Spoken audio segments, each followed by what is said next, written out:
basically, you know, what we're talking about here is like, you know, people that wrestle from space, a lot of times we get confused that people wrestle from space and they have to keep a distance. And I'm one who's guilty of that I feel sometimes like I want to be outside and I have to be here. But also I think we have to learn to kind of combine that with, right, being able to tie up with somebody and be able to create space, you know, when we're tied up, when we're in a tight bound with somebody else, right? And when we're tied up and everything, we have to be able to be in space and create our space, but at the same time, not being so far away, right? Because if I shoot from here, this is a long way for me to go to get caught underneath somebody, all right? To not make it to a leg, right? So when I tie up with somebody, right, when we get tied up, I'm not looking to do it. I look to come on the inside, all right, get inside control, but as soon as I get here, I'm coming to elbow, all right? Or I'm coming to wrist. Do you see how the difference between the space that's created now between us? How I still have my space to maneuver and go, right? But at the same time, I still can be physical and have my hands on them, right? And it's a lot different for being here and being here, right? So I create my space, I come to an elbow, come to the elbows, fighting the hand, right? And on top of that, it makes it harder for this guy to come on the inside, right? Even with here, I have my thumb in, it's hard for him to come back in. I'm blocking him out right here.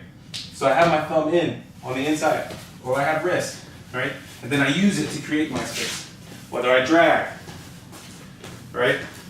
Whether I come, snap, he pops up, and I'm ready, right? I'm creating my angles and my space all from coming right here, thumb on the inside of the elbow, or come to the wrist.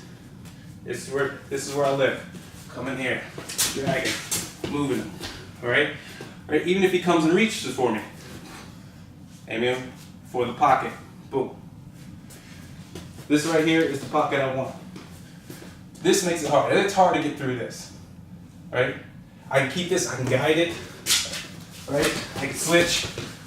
It allows me to create my openings, create my angles. It allows me to stay on top of my game in any position I want. I can create any position I want for being here, right? Being in the pockets of the elbows, all right? One thing that one guys will try to do though, and this is just a forewarning, all right, is they'll come up and try to get to their elbow, all right? That's a no-no. And if that does happen, all I gotta do is just readjust, all right? Don't get suckered in, stay in tight here, right? Not smart. Just readjust, all right? Keep the wrist strong. I don't bend it back, all right? Don't let him get the elbow because then he ducks. That's the one thing you gotta look out for. Other than that, I'm in control of this position, all right? I'm collar tying, all right? I have my hand in the elbow crease, all right? Elbow crease or wrist. That's how we wrestle in tight, but still create space.